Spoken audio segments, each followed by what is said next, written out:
أيها الذين آمنوا كتب عليكم الصيام كما كتب على الذين من قبلكم لعلكم تتقون صدق الله العلي العظيم وصدق رسوله النبي الأمين الكريم ونحن على ذلك لمن الشاهدين والشاكرين والحمد لله رب العالمين۔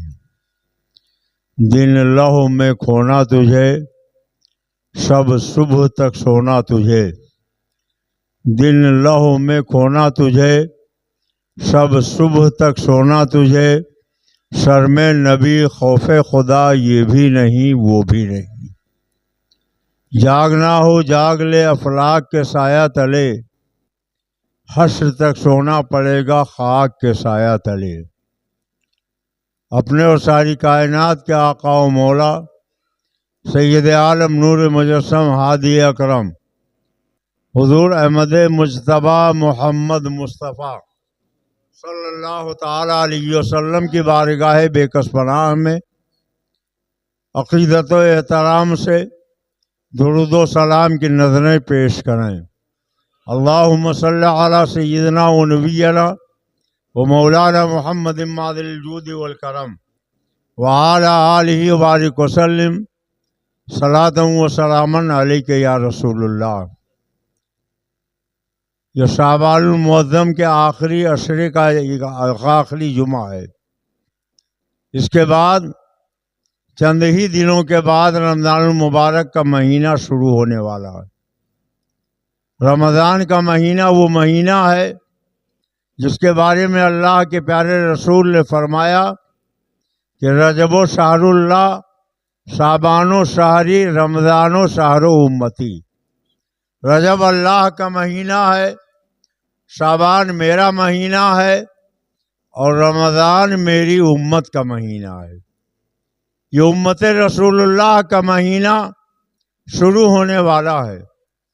ہمیں چاہیے کہ اس ماہ مبارک کی قدر کریں، اس مقدس مہینے کا احترام کریں، اس مقدس مہینے کی تعظیم و توقیر کریں۔ ایک مجوسی، اس نے دیکھا اس کا لڑکا رمضان کے مہینے میں مسلمانوں کے سامنے کچھ کھانا پینا کھا پی رہا تھا۔ اس نے اس لڑکے کو پکڑ کے مارا اور اس نے سختی کی کہ تو نے اس ماہ مقدس کی بے حرمتی کیوں کیا؟ اور پھر جب اس کا انتقال ہو گیا، کسی نے اس کو خواب میں دیکھا، پوچھا تیرا کیا حال ہے؟ تو اس نے کہا اللہ رب العزت جل مجدہ الکریم نے مجھے بخش دیا۔ حالانکہ نہ وہ کوئی نماز پڑھ سکا، نہ ایک دن کا روزہ رکھ سکا، نہ کوئی اور اچھا کام کر سکا، مگر اللہ رب العزت نے اس کی بخشش فرما دی۔ کیوں بخش دیا گیا؟ تو اس نے بتایا کہ اللہ رب العزت نے فرمایا کہ میں نے ملک الموت کو یہ حکم دے دیا ہے کہ اس نے اپنے بیٹے کو رمضان کے احترام میں، رمضان کی محبت میں سزا دی ہے، تو جب تک یہ توبہ نہ کر لے اس کی روح قبض کرنا۔ پتہ چلا کہ ایک مجوسی تھا، مگر رمضان کے روزوں کے احترام کی وجہ سے اللہ کی نظر رحمت اس پر اتنی پڑی کہ اللہ رب العزت نے ملک الموت کو حکم دے دیا کہ جب تک یہ بندہ توبہ نہ کر لے اس کی روح قبض نہ کرنا۔ اور جب بندہ توبہ کر لیتا ہے تو اللہ کے پیارے رسول فرماتے ہیں التائب من الذنب کمن لا ذنب لہ، جو سچے دل سے توبہ کر لیتا ہے وہ گناہوں سے ایسے پاک ہو جاتا ہے جیسے اس نے کبھی کوئی خطا، کوئی گناہ کیا ہی نہ ہو۔ اور قرآن پاک میں اللہ فرماتا ہے فَأُولَٰئِکَ یُبَدِّلُ اللَّهُ سَیِّئَاتِہِمْ حسنات، جو بندہ سچے دل سے توبہ کر لیتا ہے میں اس کے سارے گناہوں کو نیکیوں سے بدل دیتا ہوں۔ یہ بھلائی کا مہینہ، خیر کا مہینہ، صبر کا مہینہ، رزق میں کشادگی کا مہینہ اللہ رب العزت ہمیں عطا فرما رہا ہے۔ ہمیں چاہیے کہ اس ماہ مبارک کی قدر کریں، اس کا احترام کریں۔ ایک بادشاہ نے اپنے ایک وزیر کو بلایا اور ایک لکڑی ریشم کے کپڑے میں لپیٹ کے اس وزیر کے حوالے کیا، کہا اس کو سنبھال کے رکھ لو، جب کوئی تمہیں ایسا ملے کہ جو سب سے زیادہ بے وقوف ہو تو اسے یہ دے دینا۔ وزیر نے سنبھال کے رکھ لیا۔ کچھ سالوں کے بعد بادشاہ بیمار پڑ گیا، علاج شروع ہوا، حکیم آئے، ڈاکٹر آئے، وید آئے، طبیب آئے، دوا ہوتی رہی، مگر مرض بڑھتا گیا جوں دوا کی، کسی دوا سے فائدہ نہ ہوا۔ تو وزیر ملاقات کے لیے پہنچا، پوچھا حضور کیسی طبیعت ہے؟ کہا آخری وقت ہے، چل چلاؤ کا معاملہ ہے۔ کہا حضور کہاں جا رہے ہیں؟ کہا وہاں جا رہے ہیں جہاں دیر یا سویر ایک نہ ایک دن سبھی کو جانا ہے۔ کتنے دنوں بعد واپسی ہوگی؟ کہا آپ کیسی بات کرتے ہو، وہاں جانے کے بعد واپس کون آتا ہے؟ تو گویا آپ ایسی جگہ جا رہے ہیں جہاں آپ کو ہمیشہ رہنا ہے اور جہاں سے دوبارہ واپس نہیں آنا ہے۔ تو یہ بتائیے وہاں کے لیے آپ نے باغ کتنے لگوائے، نہریں کتنی کھدوائیں، محل کتنے بنوائے، نوکر چاکر آپ نے کتنا بھیجا، آپ نے وہاں کے لیے غذاؤں کا کتنا انتظام کیا۔ کہا بے وقوف ہو، وہاں کے لیے یہ سب کون کرتا ہے؟ تو وزیر نے وہ ریشم کے کپڑے میں لپٹی ہوئی لکڑی بادشاہ کے سپرد کر دیا۔ بادشاہ نے کہا یہ کیا ہے؟ کہا حضور آپ ہی نے مجھے دیا تھا اور کہا تھا جو سب سے زیادہ بے وقوف ملے اس کو یہ دے دینا۔ میں نے پوری خدائی میں نگاہ دوڑائی تو آپ سے زیادہ بے وقوف مجھے کوئی نظر نہیں آیا۔ کہا وہ کیسے؟ کہا چند روز کے لیے جہاں آپ کو رہنا تھا وہاں کے واسطے تو آپ نے محلات بنا لیے، نوکر چاکر رکھ لیا، بینک بیلنس بڑھا لیا، مرخن غذاؤں کا انتظام کر لیا، طرح طرح کی آرائشیں اور زیب آرائشیں آپ نے وہاں جمع کر لی، اور جہاں ہمیشہ رہنا تھا وہاں کے لیے آپ نے کچھ نہیں کیا، تو آپ سے زیادہ بے وقوف کون ہوگا؟ ہمیشہ کے لیے رہنا نہیں اس دار فانی میں، کچھ اچھے کام کر لو 4 دن کی زندگانی میں۔ اللہ رب العزت قرآن پاک میں فرماتا ہے لئن شکرتم لأزیدنکم، اگر تم شکریہ ادا کرو گے میں تمہاری نعمتوں میں اضافہ کر دوں گا۔ اور اللہ نے کتنی نعمتیں دی ہیں، قرآن پاک میں فرماتا ہے اگر میری دی ہوئی نعمت کو تم شمار کرنا چاہو تو شمار نہیں کر سکتے۔ اللہ نے ہمیں ہاتھ دیے، کیا یہ معمولی نعمت ہے؟ پیر عطا فرمائے، کیا یہ معمولی نعمت ہے؟ آنکھیں عطا فرمائیں، کیا معمولی نعمت ہے؟ کان دیے، کیا معمولی نعمت ہے؟ زبان بخشی، کیا یہ معمولی نعمت ہے؟ صحت و تندرستی عطا فرمائی، کیا یہ معمولی نعمت ہے؟ اللہ رب العزت جل مجدہ الکریم کا یہ ہزار شکر و احسان ہے کہ اس نے ہمیں اور آپ کو یہ بے شمار نعمتیں عطا فرمائی۔ ایک سانس جو اندر چلی گئی اگر باہر نہ آئے تو دنیا کا کوئی ڈاکٹر اندر کی سانس کو باہر نہیں لا سکتا، اور جو سانس باہر آ گئی اگر اندر نہ جائے تو کوئی دنیا کا طبیب باہر کی سانس کو اندر نہیں لے جا سکتا۔ تو سانس اندر گئی، آپ نے اس کا شکریہ ادا کیا، سانس باہر آئی، آپ نے اس کا شکریہ ادا کیا، تو ساری زندگی شکریہ کے ادائیگی میں بیت جائے گی اور خالی سانسوں کا شکریہ ادا ہو پائے گا، باقی ساری نعمتیں باقی رہ جائیں گی۔ اللہ نے جتنی نعمتیں دی ہیں ان نعمتوں کا شکریہ ادا کرو۔ اللہ قرآن پاک میں فرماتا ہے فَفِرُّوا إِلَى اللَّهِ، دوڑو اللہ کی طرف، اس لیے کہ ہمیشہ یہاں نہیں رہنا ہے، آج نہ صحیح کل نہ صحیح پرسوں، ایک وقت آنے والا ہے اور خدا کی قسم ضرور آنے والا ہے جب ہمیں اس دنیا سے سفر کر کے جانا پڑے گا اور ہم اس دنیا سے کوچ کر جائیں گے تو جہاں ہمیشہ ہمیش کے لیے رہنا ہے وہاں کا کوئی انتظام، وہاں کا کوئی احترام ہونا چاہیے۔ ہمارے آپ کے آقا و مولا سید عالم نور مجسم ہادی اکرم حضور احمد مجتبی محمد مصطفیٰ صلی اللہ تعالیٰ علیہ وسلم نے فرمایا کہ اللہ جل شانہ نے میری امت کو 5 ایسی خصوصیات عطا فرمائی جو کسی نبی کو نہیں ملی۔ کم و بیش 1,24,000 انبیاء و مرسلین دنیا میں تشریف لائے، ان کی امتیں رہیں، مگر جو نعمت اللہ نے ہم کو آپ کو عطا فرمائی وہ کسی کو نہیں بخشی۔ اللہ کے پیارے رسول فرماتے ہیں 5 نعمتیں ایسی ہیں جو کسی نبی کے امتی کو نہیں ملی سوائے میرے امت کے۔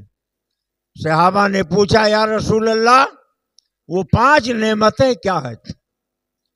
تو اب آپ سماعت فرماؤ، اللہ کے رسول فرماتے ہیں سب سے پہلی نعمت یہ ہے کہ جب اس ماہ مبارک میں پہلی رات آتی ہے تو اللہ تعالیٰ اپنے بندوں کی طرف نظر رحمت فرماتا ہے۔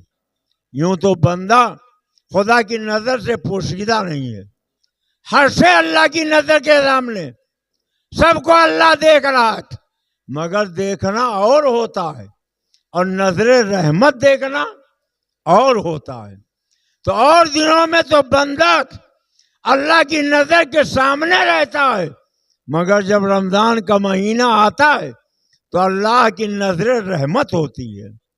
حدیث پاک میں ہے کہ ایک بندہ اللہ رب العزت جل مجدہ الکریم کے دربار میں لایا جائے گا، اس نے پوری زندگی کوئی گناہ نہیں کیا، کوئی خطا نہیں کی، کوئی پاپ نہیں کیا۔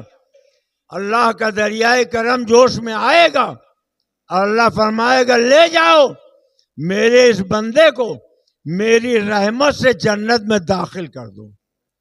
وہ بندہ عرض کرے گا مولا میں نے تو زندگی میں کوئی پاپ کیا ہی نہیں، میں نے کوئی گناہ کیا ہی نہیں، میں نے کوئی خطا کی ہی نہیں، تو مجھے تو میرے اعمال صالحہ کی بنیاد پہ جنت ملنا چاہیے، اس میں تیری رحمت کا کیا دخل ہے؟ تو اللہ فرمائے گا میدان عمل لایا جائے، اور جب میدان عمل لایا جائے گا تو اس کے اعمال اور اس کو اللہ نے جو نعمتیں دی ان کو تولا جائے گا اور اس کے اعمال کم ہو جائیں گے، اللہ کی رحمتیں زیادہ ہو جائیں گی۔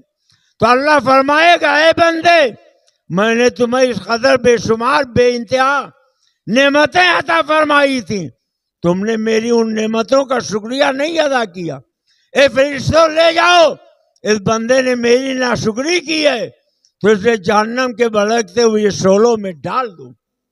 تو وہ بندہ تڑپ اٹھے گا، عرض کرے گا مولا مجھے معاف کر دے، واقعی میں نے تیری دی ہوئی نعمتوں کا کما حق شکریہ نہیں ادا کیا، اب اپنے رحمت کے ذریعے تو مجھے جنت الفردوس میں پہنچا دے۔ آپ ذرا سوچیں اور غور کریں، ایک پاپی کو چاہیے کہ خود اپنے پاپ سے توبہ کرے، ایک گنہگار کو چاہیے کہ خود گناہوں سے توبہ کرے، ایک نافرمان کو چاہیے کہ خود نافرمانی سے وہ باز رہے، توبہ کرے، مگر بندہ تو اپنے پاپ میں، نافرمانی میں، گناہ میں مبتلا رہتا ہے، مگر اللہ وحدہ لا شریک اپنے بندے پر نظر رحمت فرماتا ہے۔ اے میرے بندے میں یہ تمہیں رمضان کا مہینہ دے رہا ہوں، میری نظر رحمت تمہارے اوپر ہے، کم سے کم سال کے 11 مہینے تم احترام نہ کر سکے تو کم سے کم اس مہینے کا احترام کرو، برائیوں سے دور رہو، گناہوں سے توبہ کر لو، خطاؤں سے معافی مانگ لو، رزق کو طلب کر لو، میری نظر رحمت تمہیں بخشنے کے لیے انتظار میں ہے۔ تو رمضان کی جب پہلی رات آتی ہے تو اللہ تعالیٰ اپنے بندوں پر نظر رحمت فرماتا ہے اور دوسری بات اللہ کے پیارے رسول نے فرمایا کہ روزہ دار کے منہ سے ایک بو نکلتی ہے. دن بھر روزہ رکھنے کے بعد کچھ پیٹ میں غذا نہیں گئی, پانی نہیں گیا, تو منہ سے ایک بو نکلتی ہے. وہ بو جو نکلتی ہے بھوک اور پیاس کی وجہ سے, اللہ کے پیارے رسول فرماتے ہیں کہ اللہ رب العزت فرماتا ہے مجھے روزہ دار کے منہ کی بو جو روزہ رکھنے کے بعد روزہ افطار کے قریب میں اس کے منہ سے نکلتی ہے, وہ مشک سے زیادہ محبوب ہے اور مشک سے زیادہ خوشبودار ہے. آپ ذرا اندازہ لگائیں کتنا کریم ہے وہ مولا, کتنا رحیم ہے وہ مولا, کس قدر ستار و غفار ہے وہ مولا. 5 باتیں سرکار نے فرمائی تھی. تیسری بات یہ تھی کہ سرکار فرماتے ہیں کہ اللہ تبارک تعالی اپنے فرشتوں کو حکم دیتا ہے کہ میرا یہ بندہ میرے مہینے دیے ہوئے رحمت کے مہینے رمضان کی قدر کرے گا, روزہ رکھے گا, تو رات و دن تم لوگ اس کے مغفرت کی دعا مانگو. تو روزہ دار کے لیے اللہ کے معصوم فرشتے پورے مہینے بخشش اور مغفرت کی دعائیں مانگتے رہتے. اور چوتھی بات آقا کریم نے فرمایا کہ اللہ تبارک تعالی رمضان کے پہلے مہینے میں جنت کو مزین کرنے کا حکم دے گا کہ جنت کو مزین کر دیا جائے, آراستہ کر دیا جائے, اس لیے کہ میرا روزہ دار بندہ جنت میں آنے والا ہے. اس کی آرائش و زیبائش کے لیے اس مہینے میں اہتمام کر دیا جاتا. اور 5ویں بات اللہ کے پیارے رسول نے یہ فرمایا کہ اللہ تبارک تعالی رمضان کے مہینے میں اپنے بندوں کو گناہوں کو بخش کے مغفرت فرما کے انہیں جہنمی کے بجائے جنتی بنا دیتا ہے. یہ خیر کا مہینہ, برکت کا مہینہ, رحمت کا مہینہ آنے والا. یہ وہ مہینہ ہے جس مہینے میں بہت سی جائز چیزیں, حلال چیزیں ہمارے لیے ناجائز ہو جاتی ہیں.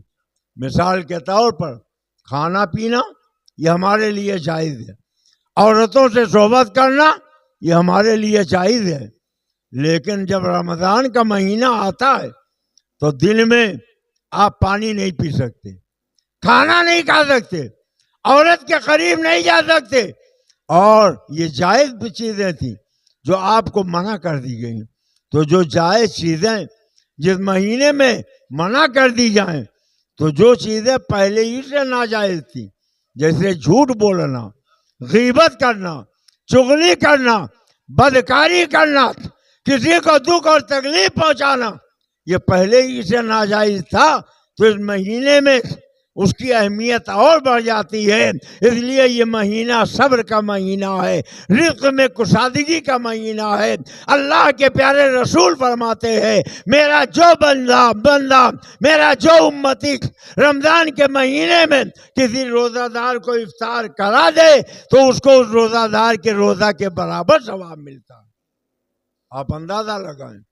صحابہ نے کہا یا رسول اللہ, اگر ہم تیرے کسی روزہ دار بندے کو پیٹ بھر کھانا نہ کھلا سکے تو اللہ رب العزت نے فرمایا, اللہ کے رسول فرماتے ہیں کہ اگر ایک گھونٹ پانی پلا دو گے, ایک کھجور دے دو گے, اس سے وہ روزہ افطار کر لے گا تو بھی تمہیں اس کے روزے کے برابر ثواب ملے گا.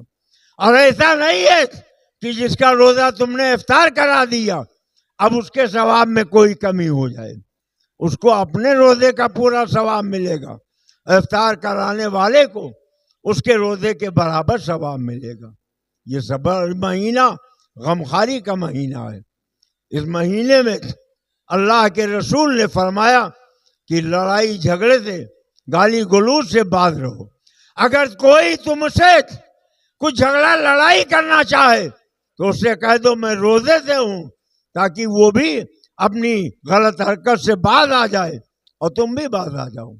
اس ماہ مبارک کے احترام کا عالم یہ ہے کہ اللہ کے پیارے رسول صلی اللہ علیہ وسلم نے فرمایا شریعت کا مسئلہ, اگر شوہر بد مزاج ہے, اور بیوی دال سالن پلاؤ دردات کوئی گھر کے کھانے کا سامان تیار کرے، اور جس سامان میں نمک پڑتا ہے اگر بیوی کو یہ اندیشہ ہو کہ یہ جس میں نمک پڑا ہوا ہے اگر نمک کم ہو گیا تو شوہر کے عتاب کا مجھے سامنا کرنا پڑے گا، اگر نمک زیادہ ہو گیا تو شوہر کے ظلم و تشدد کا مجھے شکار ہونا پڑے گا، تو شریعت اجازت دیتی ہے کہ دال سالن کو تھوڑا سا عورت زبان پر رکھے اور اس کا ذائقہ چکھے، اور ذائقہ چکھنے کے بعد جب معلوم ہو جائے کہ صحیح ہے تو اس کے نگلنے کے بجائے تھوک دے تو اس کا روزہ نہیں ٹوٹتا۔ یعنی دال سالن کے نمک کا ذائقہ چکھنے سے روزہ نہیں ٹوٹتا۔ اللہ رب العزت قرآن پاک میں فرماتا ہے کل نفس ذائقۃ الموت، ہر نفس کو موت کا مزہ چکھنا ہے، جو بھی پیدا ہوا ایک نہ ایک دن اسے مرنا ہے۔ کیا کبھی آپ نے سوچا کہ مرنے کے بعد انسان کہاں جاتا ہے؟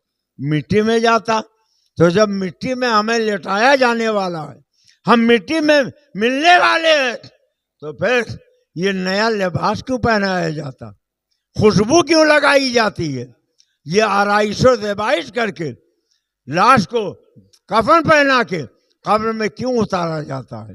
آخر مٹی ہی میں تو دبنا ہے، مٹی ہی میں تو رہنا ہے، تو پرانے لباس میں کیوں نہیں دفن کر دیا جاتا، بغیر خوشبو کے کیوں نہیں لوٹا دیا جاتا؟ تو کسی نے بہت اچھا کہا، اے قضا میری قضا دیر نہ کر جلدی آ، اے قضا میری قضا دیر نہ کر جلدی آ، تاکہ مرقد میں چلوں ان کی زیارت ہو نصیب۔ حضرت عاصی سکندر پوری فرماتے ہیں آج پھولے نہ سمائیں گے کفن میں آسی، آج پھولے نہ سمائیں گے کفن میں آسی، جس کے جویاں تھے ہے اس گل کے ملاقات کے راز۔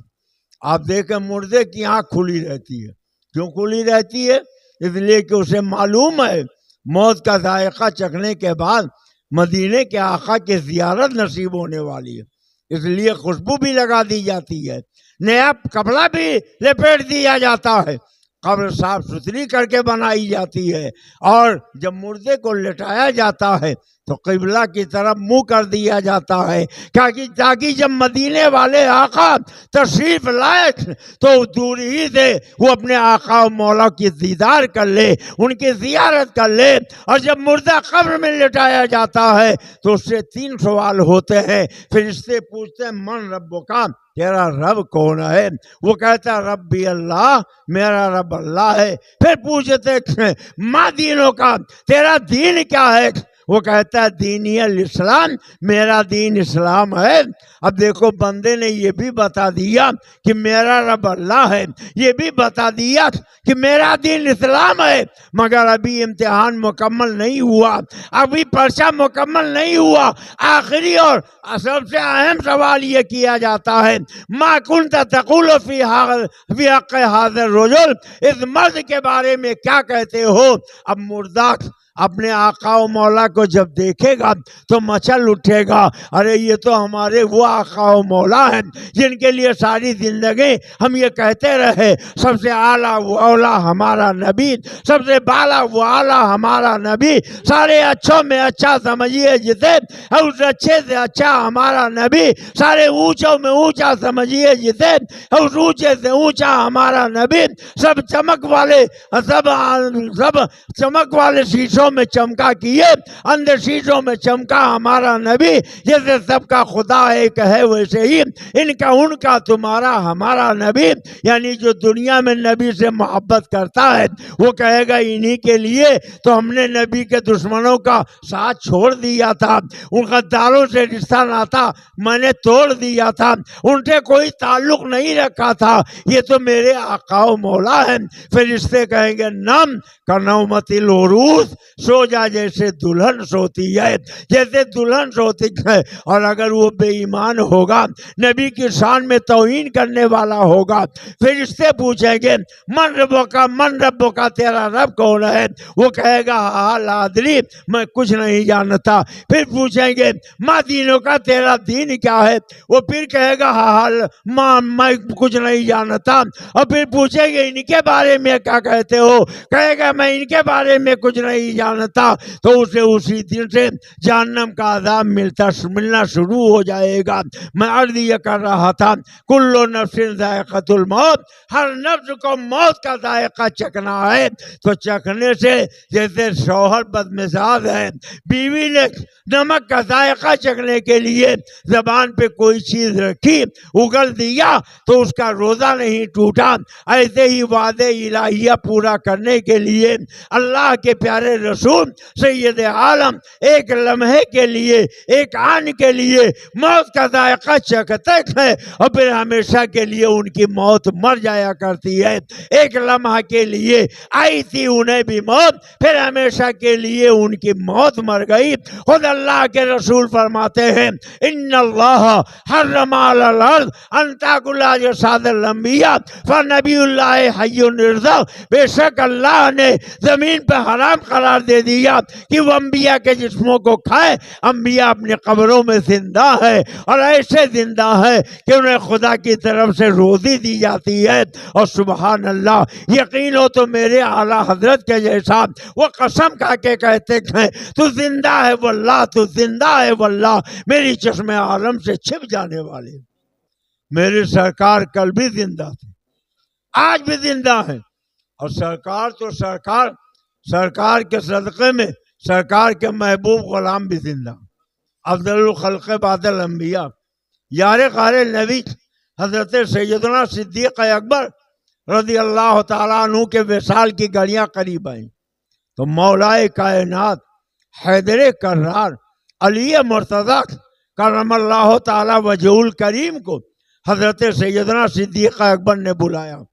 جب وہ آئے تو فرمایا کہ آج میرا انتقال ہو جائے گا، اور علی جب میرا انتقال ہو جائے تو مجھے اسی تختے پر لٹانا جس پہ میرے سرکار کو تم نے لٹایا تھا، اور علی مجھے بھی اتنے ہی پانی سے نہلانا جتنے پانی سے میرے آقا کو نہلایا تھا، اور علی مجھے اتنے ہی کپڑے کا کفن دینا جتنا میرے سرکار کو دیا تھا، اور علی جب میرا جنازہ تیار ہو جائے تو مجھے اسی کندھے پر اٹھانا جس کندھے پر میرے سرکار کو اٹھایا تھا، اور علی مجھ کو لے جا کے رسول اللہ کے قبر کے سامنے لٹا دینا، اور پھر دروازہ نہ کھولنا بلکہ دروازے کے باہر کھڑے ہو کے کہنا کہ یا رسول اللہ، آپ کا یہ یار غار ابو بکر ہے، آپ کے پہلو میں دفن ہونے کی اجازت چاہتا۔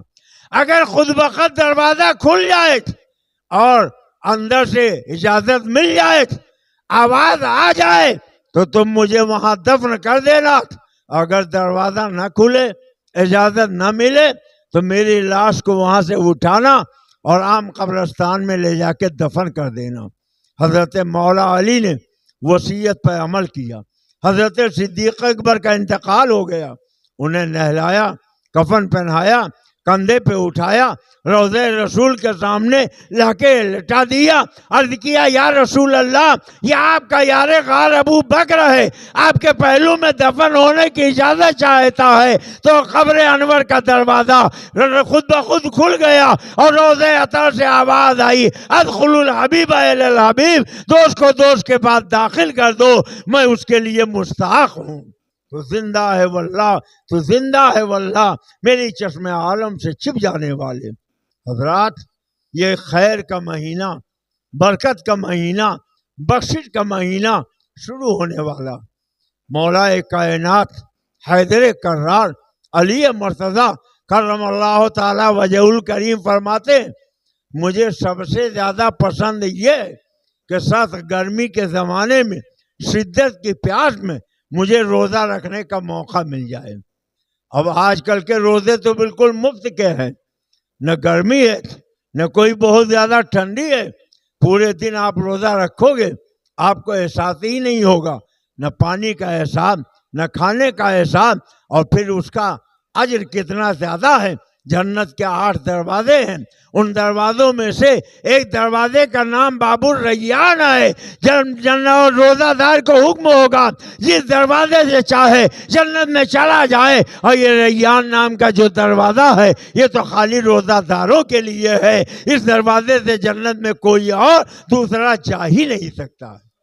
اس لیے حضرات یہ خیر و برکت والا مہینہ آ رہا ہے، اس ماہ مبارک کی قدر کیجیے، روزے کا احترام کیجیے، اپنے بچوں کو بھی روزے کی عادت دلائیے، قرآن مقدس کی تلاوت کیجیے، تراویحوں میں قرآن پاک سنیے، اگر ممکن ہو تو اپنے بھائیوں کو روزہ افطار کرائیے، اپنے بھائی کو کھانا کھلائیے، ان کی آپ مدد کیجیے، انشاءاللہ اس مہینے میں اجر۔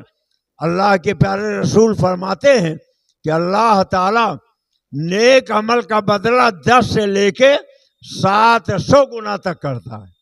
یعنی آپ اگر 1 روپیہ خدا کی راہ میں خیرات کر دو تو 1 کے بدلے میں 10 تو آپ کا حق ہے ہی، مگر وہ کریم مولا یہ دیکھتا ہے میرا بندہ کتنی محبت سے میری راہ میں یہ قربانی پیش کر رہا ہے، تو وہ 10 سے بڑھا کر کسی کو 100، کسی کو 200، کسی کو 400، کسی کو 500، 700 گنا زیادہ اس کا اجر عطا فرما دیتا ہے۔ مگر روزہ کے بارے میں اللہ فرماتا ہے بندہ روزہ میرے لیے رکھتا ہے اور اس کی جزا میں کتنا دوں گا یہ خالی میں جانتا ہوں، اور یہ میرا پانے والا رحمت کا وہ بندہ جانتا ہے۔ اور ایک دوسری روایت میں ہے کہ بندہ روزہ میرے لیے رکھتا ہے اور اس کی جزا میں خود ہی ہوتا ہوں۔ یعنی آپ ذرا سوچیں اور غور کریں، آپ کے زبان سوکھ کے کاٹا ہو گئی ہے، ہلکی رگیں نیلی پڑ گئی ہے، ہونٹوں پر پپڑیاں بدی ہوئی ہے، لذیذ قسم کا